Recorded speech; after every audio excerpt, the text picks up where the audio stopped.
You spend your whole life believing some moments will be beautiful, sacred, untouchable. And then in less than 10 seconds, you watch it all burn down by the hands of the people you trusted the most. On the day that was supposed to be the happiest of my life, I stood frozen at the altar as my bride sprinted into my brother's arms, right there in front of everyone who ever mattered to me. It felt like the ground cracked open beneath me. The music didn't just stop. It died. My heart didn't just ache. It shattered. My name's Ethan Cole. Back then, I was the kind of man who still believed in loyalty, in love, in the idea that blood ties meant something unbreakable. I grew up in a dusty little town up in northern Oregon, the kind of place where people left their front doors unlocked and Sunday potlucks were sacred. I loved Claire with every ounce of who I was. I trusted Mason, my older brother, with everything else I had left. Trust for me wasn't optional. It was everything. Maybe that's why the betrayal cut so deep. Not because they chose each other, but because they didn't even hesitate. Claire threw aside her bouquet like it meant nothing. She ripped the veil from her head and let it fall to the church floor like a dirty rag. And then she ran, not toward me, but toward Mason. The whole church gasped in one breath. It was like a wave of disbelief washed over the crowd. But somehow I stood there, alone, anchored in pain. I remember the way my mum dropped her program. The way my best man, my best friend, just looked at the ground, ashamed to even meet my eyes, and I remember thinking, so this is how it feels when your whole life caves in. I didn't chase after them. I didn't scream. I didn't beg for answers. I just stood there, fists clenching and unclenching, my chest too tight to pull in a full breath. The heavy scent of roses hung in the air, sweet, almost sickening. It was supposed to smell like a wedding. Instead, it smelled like betrayal. Slowly, methodically, I reached up and pulled off the boutonniere pinned to my jacket. I stared at it for a long second. Then I dropped it onto the marble floor and turned on my heel, walking down the aisle alone. There was no applause, no music. Just the sound of my own shoes echoing off the walls like gunshots. Outside, the world looked unchanged, cruelly normal. But to me, everything had shifted. The sunlight felt cold. The sky looked empty. I stepped onto the church steps and just stood there for a minute, feeling the winter wind cut straight through my bones. And that's when the first snowflake landed on my hand. Cold, silent, weightless, like a new beginning disguised as an ending. I closed my eyes, feeling the burn behind them, but no tears came. I wouldn't give them that. Not Claire, not Mason, not anyone. I loosened my fists, not in forgiveness, but in surrender. There was nothing left worth fighting for. Not here, not now. I walked down those stone steps without looking back, the crunch of my shoes on the gravel loud in the empty street. As I climbed into my pickup, something inside me shifted. Not rage, not revenge. Not yet. Just a vow. A silent, unbreakable vow. I would never let anyone hold that kind of power over me again. Not family, not love, not anyone. The drive home felt longer than it ever had before. The pickup rattled along the cracked roads, the radio silent, the heater coughing against the winter air. I didn't turn it off, I didn't change the station. I just let the static fill the cab. Loud, empty, fitting. My hands stayed clenched on the steering wheel long after my knuckles turned white. I wasn't angry. I wasn't sad. I wasn't anything at all. I pulled into my driveway out of habit, the tires crunching over frozen gravel. The porch light was still on, swinging slightly in the breeze, casting long, thin shadows across the snow-dusted steps. Claire's coat still hung on the hook by the door. Mason's old baseball cap still sat on the counter where he left it last Thanksgiving. Everything was exactly where it had always been, and yet nothing felt real anymore. Walked inside without taking off my boots. The house smelled like lavender detergent and pine cleaner, like Claire had scrubbed it clean for guests who would never show up now. I didn't turn on the main lights. I didn't slam doors or throw anything against the walls. Instead, I went into the kitchen. The coffee pot from that morning was still half full. The cup Claire had set out for me was still sitting by the sink. Without thinking, I picked it up, poured the bitter, lukewarm coffee into it and sat down at the kitchen table. The chair creaked under my weight, the only sound in the house besides my own breathing. I took a slow sip. It tasted burnt and sour, a perfect match for the way everything inside me felt. I didn't cry. I didn't curse. I just sat there, sipping bad coffee like it could somehow fill the hollow space inside my chest. Minutes passed, maybe hours. I watched the snow build up on the windowsill, watched it blur the world outside until it looked like nothing existed beyond these walls. In some small detached way I thought, maybe that's good. No one could reach me here. No more surprises. No more betrayals. The fridge buzzed softly. The furnace kicked on with a low groan. Life went on, even if mine had stopped. At some point I stood up, washed the cup, dried it, put it back exactly where Claire always liked it, the lip side up. Not because I hoped she'd come back, not because I still loved her, but because some part of me needed to pretend just a little longer that something in this house still made sense. I went to the bedroom after that. The bed was made. Claire had always been meticulous about that, but the pillow still smelled faintly like her shampoo. I didn't lie down. I didn't touch anything. I stripped out of my tuxedo, piece by piece, folding each item with slow mechanical precision. The bow tie, the jacket, the crisp white shirt, the shoes that had carried me down the loneliest aisle of my life. I folded them all into a neat pile on the dresser. Then I took a long, scalding shower, standing under the water until my skin turned red and raw. I scrubbed at myself like I could erase the day from my body. I couldn't. Of course, the betrayal wasn't something I could wash off. It was written under my skin now, etched into every scar I didn't know I had yet. When I finally stepped out, the house was silent again. I wrapped a towel around my waist and stared. At my reflection in the fogged mirror, I didn't recognize the man looking back at me, and in some twisted way, that felt like the only honest thing that had happened all day. Without thinking, I wiped the mirror clean. Then I turned off the light, walked back into the darkness and let it swallow me whole. The next morning I woke up to a house that felt emptier than it had ever been. The silence wasn't peaceful. It was heavy, pressing, like standing underwater, ears ringing, lungs aching. I sat on the edge of the bed for a long time, staring at the floor, trying to piece together how I had gotten here. Somewhere in the drifting quiet, the memories crept in. Unwelcome, but unstoppable. I remembered the first time Claire ever came to this house. She stood awkwardly on the porch, clutching a bottle of cheap wine, laughing as she told me she didn't know anything about fancy dinners, but figured wine was always a safe bet. I had never cared about wine. But that night, sitting across from her at the tiny kitchen table, listening to her talk about her dreams and her dog-eared paperbacks, I swear the world tilted a little. And for once, it tilted in my favor. The coffee mug from last night caught my eye. The same one she had bought for me at a roadside stand on our first trip to the coast. It had a crack near the handle now. Tiny, almost invisible. Funny how you don't notice the cracks until everything falls apart. Another memory pushed its way in, Mason tossing me a cold beer after work, grinning that cocky grin of his. "Lighten up, little bro," he always said, slinging an arm around my shoulder. Not everything so serious.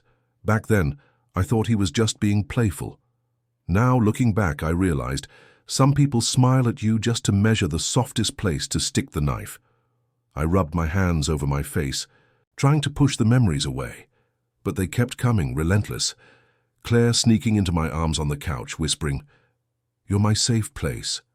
Mason helping me build the fence out back, joking about how women love a man who can handle a hammer. Family. Dinners where Claire laughed too hard at Mason's stupid jokes, and I laughed along because back then I thought I was winning. I thought loyalty was simple. I thought love was enough. The heater kicked on, blowing warm air into the freezing room. It smelled faintly of dust, the way things smell when they've been left unused for too long. I realized, somewhere between the memories and the silence, that this house wasn't a home anymore. It was just a place full of ghosts, ghosts of promises, ghosts of betrayal still fresh enough to bleed. I got up, pacing the living room. My eyes caught the photo on the mantel, the three of us, smiling. Claire between Mason and me, her arms looped through both of ours. It looked so perfect. It looked like forever. But even then, if I was honest, I could see it. The way Claire leaned just a little closer to him. The way Mason's smile was just a little too satisfied. I just didn't want to see it. We only notice the warning signs when it's already too late. The sun rose higher outside, but the light didn't make it past the curtains, and I didn't bother opening them. There was no point pretending everything would be okay. Some wounds don't heal. Some houses don't become homes again. And some brothers stop being brothers long before you realize they've already left you behind. Looking back now, the signs had been there all along. Not flashing neon, not screaming for my attention. No, they were quieter than that, subtle, easy to explain away if you wanted to. And back then, I desperately wanted to. I remembered the way Claire started locking her phone. At first, it was just little things. She'd tilt the screen away from me when a text came in. She started sleeping with it under her pillow, something she never used to do. When I asked, she laughed and said, "Work stuff. You know how crazy my boss gets about confidentiality." And because I loved her, I believed it. I wanted to believe it. There were the gym trips too. Out of nowhere, Claire became obsessed with working out, buying expensive yoga gear, counting calories, scheduling me time into her evenings. I used to tease her about it, telling her she didn't need to change a thing. She just smiled. A tight, unfamiliar smile that didn't quite reach her eyes. Sometimes she'd come home smelling like fresh soap, like she'd showered somewhere else before seeing me. I told myself it was in my head. I told myself she was just trying to be healthy. But deep down, a quiet voice had already started whispering, "Something isn't right." Mason, too, started showing. Up more often, always under some excuse, just passing through or had a beer with the guys, thought I'd swing by. He and Claire would laugh about old high school stories I wasn't part of. Inside jokes, shared glances I tried not to notice, and every time they laughed a little too hard, every time their eyes found each other across a room, a small crack split, wider inside my chest. But I didn't say anything. Not then, because Mason was my brother, because Claire was the woman I was about to marry, because to accuse them, even silently, felt like betraying the very people I trusted most. There were other things, too, small but sharp, like paper cuts you don't notice until they sting. The way Claire stopped saying "I love you" first, the way she started dressing up more when she said she was meeting friends, the way Mason hugged her a little too long when he said goodbye, his hand lingering on her back. I caught it once, just a flash. The way she smiled at him when she thought no one was watching. It was the kind of smile a woman gives when her heart's already made a choice, and it wasn't for me. Still, I stayed silent. I buried every flicker of doubt under excuses, buried them so deep that when the truth finally tore its way to the surface, it felt like my whole body ripped apart with it. I told myself it was stress. I told myself it was wedding nerves. I told myself it was nothing. Because sometimes it's easier to live in denial than to face the avalanche coming right for you. Because sometimes love isn't blind, it's willfully deaf too. And so I smiled, I laughed. I handed Mason another beer and kissed Claire goodnight, and planned a future that was never really mine to begin with. All the while the cracks spread under. My feet silent, invisible, until the whole ground gave way, and by then it was too late. After everything collapsed, after the truth stood naked and undeniable in front of me, I realized something simple, something brutal. They had made their choice, and now I would make mine. I didn't rage. I didn't plot revenge in some drunken frenzy. No, the anger that lived inside me now was different, colder, sharper, more focused. Real revenge isn't loud. It's patient. It's precise. It's inevitable. I started small first. I opened a second bank account under a different name. Not because I had much left to protect. Claire and Mason had already gutted most of what I thought was secure. But because I needed a foundation. You can't rebuild if your enemies still hold the keys to your front door. I withdrew half of my remaining savings. Quietly, over several weeks, just enough each time to avoid notice, just enough to leave no obvious trail. I rented a small storage unit across town.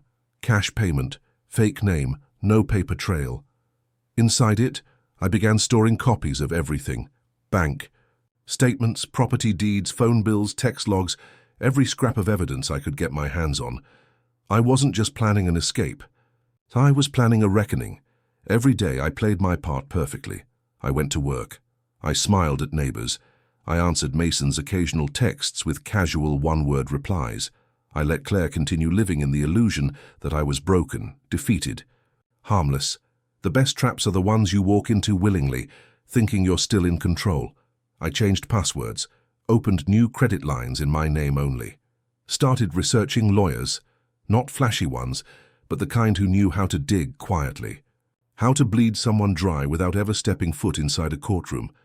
I met with a private investigator in a diner an hour outside town. He wore a trucker's cap and smelled like coffee grounds, but his handshake was firm and his eyes were sharp. "You, sure you want to go down this road?" he asked me. I sipped my black coffee and said, "I'm already on it." There was no turning back now. There was only forward, only through. At night I barely slept. I'd lie awake in the dark, staring at the ceiling, mapping every step of what had to happen next. I didn't fantasize about screaming matches or dramatic confrontations. Those things were cheap, loud, temporary. I wanted them to lose everything, quietly, completely, and without anyone to blame but themselves. I started planting seeds, a casual mention to a mutual friend that Mason had been acting, strangely with money, a quiet hint to Claire's boss about inconsistencies in her work hours, a few subtle changes to joint accounts that would later raise serious red flags. Each move was small, insignificant on its own, invisible if you weren't looking carefully.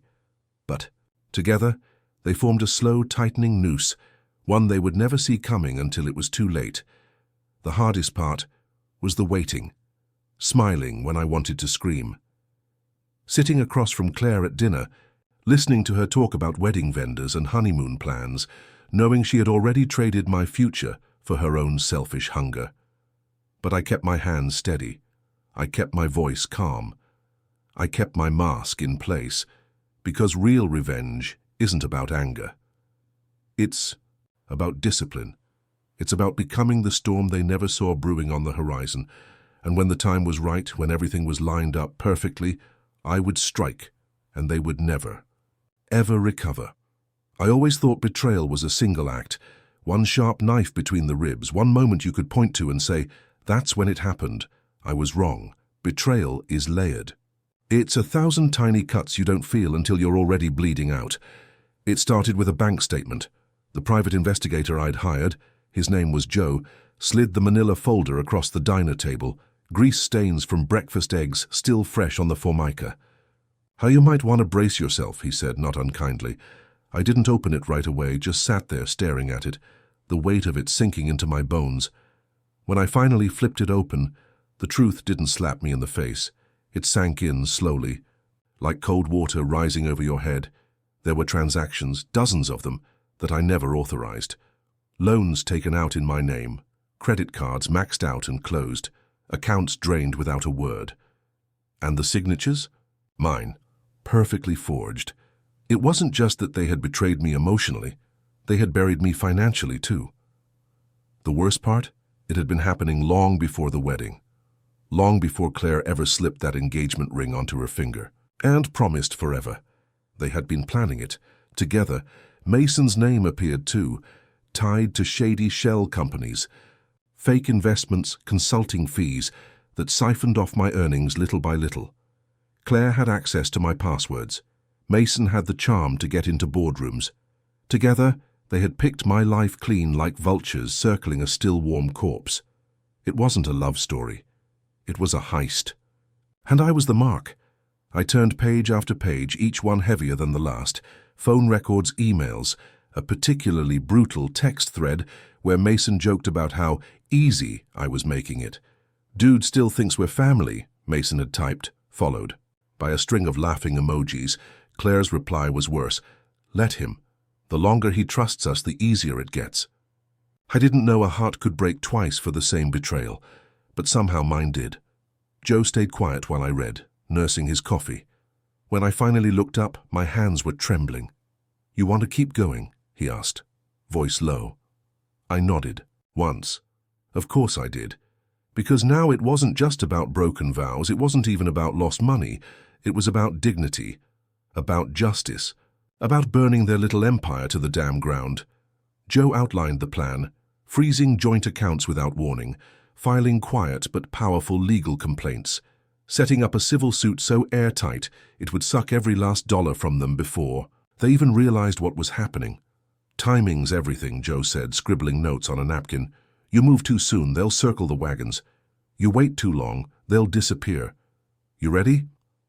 I folded the file shut, tucked it under my arm. I was born ready, I said, my voice steady for the first time in weeks. Outside, the sky was iron gray, spitting sleet onto the cracked sidewalk. Cold, unforgiving. Perfect. I shoved my hands into my pockets and started walking, slow, deliberate steps, back toward a future I was finally ready to take back. Because now I knew they hadn't just stabbed me in the back. They had set fire to everything I built, and they were about to learn the hard way that some men don't stay burned. Some men come back carrying the fire with them. Building a trap isn't about anger. It's about patience, precision, restraint. You don't set the hook by thrashing the water. You do it by staying still, letting them think they're safe, right up until you yank the line tight. Over the next few weeks, I played my part perfectly. I answered Claire's text like nothing had changed, smiled through Mason's bullshit jokes when he dropped by just to hang out, nodded politely at their hollow excuses, pretending not to notice how their eyes flicked to each other a little too often. I became the perfect fool they wanted me to be. Meanwhile, behind the scenes, I tightened the noose. First, I scheduled meetings with my new lawyer, a woman named Carla who didn't waste time with sympathy. You're not here to cry about it, she said on day one, snapping her briefcase shut. You're here to win. Let's get to work. I liked her immediately. We built the foundation brick by brick, legal paperwork, asset freezes, credit holds, subpoenas. That would detonate at exactly the right moment. Each document was a bullet loaded into a gun they didn't even know was pointed at their heads. Next, I baited the hook. I started talking about a business opportunity, something big, something risky, something just dumb enough to sound plausible coming from a guy like me. Mason bit immediately. He always thought he was the smarter brother. Man, this could be huge, he texted late one night. We should totally go in together 50-50. Keep it in the family. Family. The word tasted like ash, but I smiled at my phone and typed back, absolutely. Let's do it right this time. It's amazing how easy it is to fool someone who thinks they've already beaten you. Claire played her part without even realizing it. She started being sweet again, cooking my favorite meals, wearing the perfume I used to buy her, leaving little notes in my jacket pockets. The way she did when we first started dating. I kept every single one, not because I believed the lies written inside them, but because it's important to remember what manipulation looks like when it's wrapped in pretty paper. The final move was simple. I set a meeting at a fake office downtown, rented by the hour, cash under the table, signed the paperwork for a joint investment, making sure Mason's name was front and center on everything. Gave Claire a co-signer role on the paperwork, every signature, every fraudulent claim, all neatly recorded, all neatly tied to them, all of it. Admissible in court. The day before the trap fully snapped shut, I stood outside the fake office building, watching the sunset bleed across the sky. It wasn't revenge I felt stirring in my chest. It was something quieter, colder, a kind of peace. That only comes when you know your enemies are seconds away from reaping exactly what they sowed. I pulled out my phone and texted Mason one last time. Looking forward to making things official tomorrow, bro. Proud of us. And I meant it in a way. Because tomorrow everything they thought they'd stolen would turn to ash in their hands, and I would be the one holding the match. The morning everything fell apart. The sky was a pale, washed-out gray. There was no dramatic thunderstorm, no ominous music, just the cold, quiet inevitability of consequences finally catching up. Sat in my truck across the street from the office building, the one Mason thought we were about to sign our big deal in, coffee in hand, engine idling, heart steady. I watched them pull up together, Claire in her shiny white SUV, Mason in that beat-up pickup he still loved to brag about fixing himself. They laughed as they got out. Claire tucked her hair behind her ear, the way she always did when she was nervous. Mason slapped her back, his grin cocky, confident. They looked like winners, like two people who thought the world still belonged to them. I let them go inside, let them sit at the table shuffling papers, signing their names over and over again on documents that would nail them to the wall. Across the street I saw the unmarked cars roll in, 3 black SUVs, low and mean like sharks cutting through water, agents from the Financial Crimes Division, lawyers from the civil suits I'd quietly filed. The whole firing squad. The first man through the door didn't even raise his voice. Just flashed a badge and said, "Mason Cole, Claire Bennett. You're both under investigation for fraud, forgery, and conspiracy." I watched from the truck as chaos bloomed behind the glass windows. Claire's face drained of color. Mason stood up fast, knocking his chair over, shouting something I couldn't hear. 2 agents flanked him, grabbing his arms. Another agent read Claire her rights, while she stood frozen, mouth moving, but no sound coming out. It was like watching a movie on mute. All panic, no power. Outside, people started gathering. Phones came out. Someone started filming. I leaned back in my seat, sipping my coffee slowly, letting the scene burn itself into my memory. This wasn't revenge. This was justice wrapped in silence. This was the moment they realized they weren't the predators, they were the prey. Mason struggled, tried to argue, tried to joke. Nothing worked. The agents moved like machines, efficient and relentless. Hands behind backs. Miranda rights spoken in bored, practiced tones. Claire cried, "Us real." Ugly sobs, the kind that come from people who finally understand they've run out of exits. I didn't get out of the truck, didn't wave, didn't smile. There was no need. They knew. They knew who had done this. They knew whose footsteps they heard. Behind them even now. They had spent years thinking I was weak, thinking I was blind. They forgot that a man who has lost everything isn't afraid to burn down the world you live in. The agents loaded them into separate SUVs. Doors slammed shut. Engines roared to life, just like that. The 2 people who had built their future on lies and betrayal were gone, swallowed up by the system they thought they could cheat. The street grew quiet again, just a few nosy bystanders left, murmuring. I finished my coffee, tossed the empty cup onto the passenger seat. Then I drove away, slow and easy, without ever once looking in the rearview mirror, because I didn't need to. The past was behind me now, burning to ashes, exactly where it belonged. In the days that followed, the phone calls started. First it was Claire, her number lighting up my screen at all hours, 2 a.m., 5 a.m., 11 p.m. Each time I let it ring out. Each time I listened to the desperate voicemails pile up without ever pressing.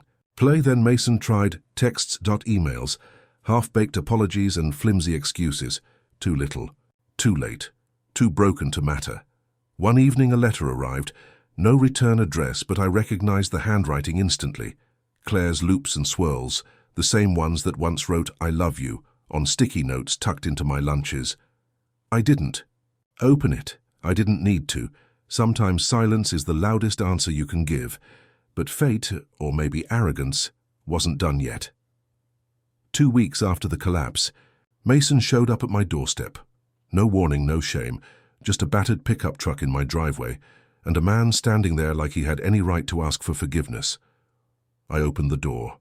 Not wide. Just enough.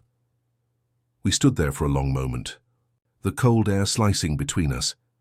Mason looked smaller now, not just physically, though the weight loss was obvious, but in the way he carried himself, like a man who finally realized he had gambled everything and lost. The smell of desperation clung to him like sweat. "Ethan," he started, voice rough. "Man, I didn't know how bad it would get, Claire. She twisted things, I swear. I made mistakes, but we're still brothers, right?" I stared at him, the man who had once been my best friend, my blood, the man who had watched me build a future and decided it was easier to steal it than earn his own. I thought about the years, the trust, the quiet betrayals hidden in easy smiles, and then I thought about the future, the one I was finally ready to build without him. I stepped outside, pulling the door shut behind me, looked him in the eye, and said very calmly, "We're done, Mason. You don't have to call again. You don't have to apologize. You don't exist to me anymore."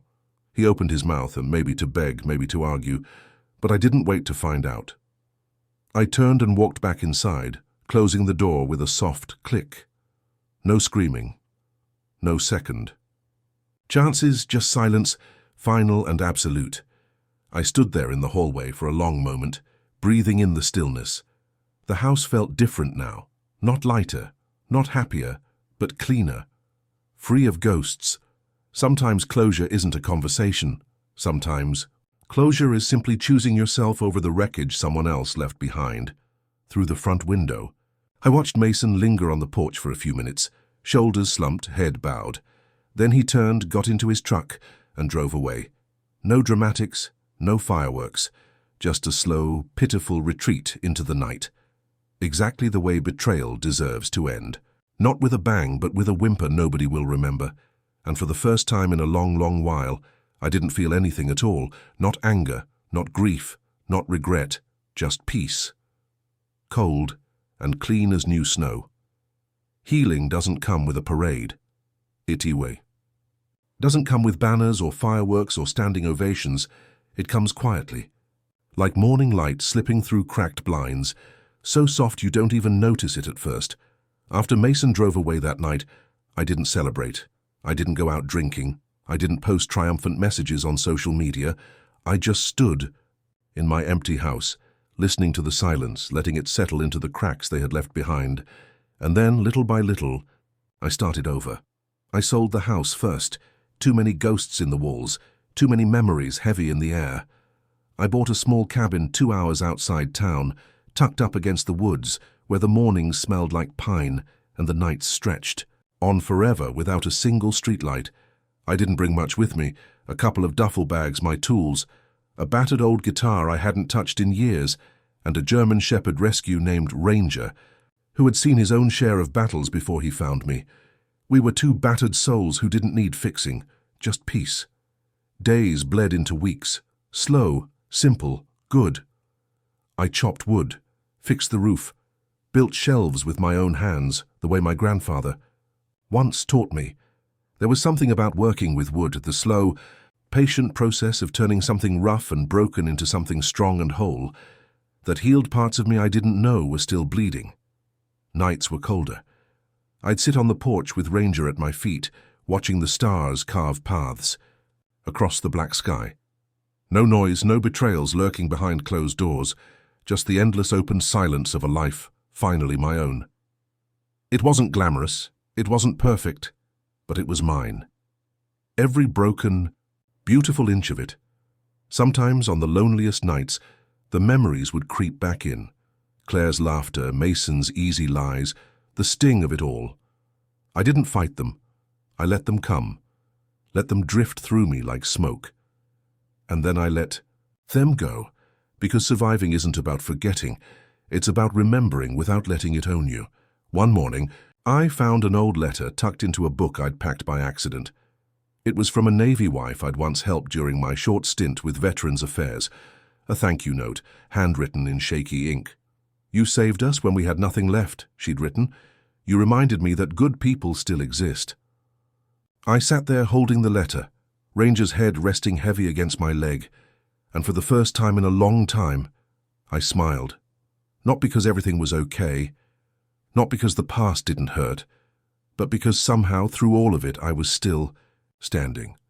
Rebuilding doesn't look like what they show in the movies. It's slow, it's ugly. It's made of early mornings and sore muscles and learning how to trust your own footsteps again. But piece by piece, scar by scar, I stitched a new life together. A life built not on blind trust, but on strength, on resilience, on knowing that sometimes the best revenge isn't proving them wrong. It's living well enough that their betrayal doesn't even register anymore. And somewhere out there I knew Mason and Claire would always be looking over their shoulders, waiting for another blow that would never come, because the final victory was simple. I moved on. They never would. Thank you so much for staying with me through this journey of betrayal, resilience, and quiet revenge. This story wasn't just about losing everything. It was about finding the strength to rebuild when there was nothing left. Your time and attention mean more than you know. Now I'd love to hear from you. If you were in Ethan's shoes, would you have chosen revenge or simply walked away? Tell me in the comments. I'm really curious what you would have done.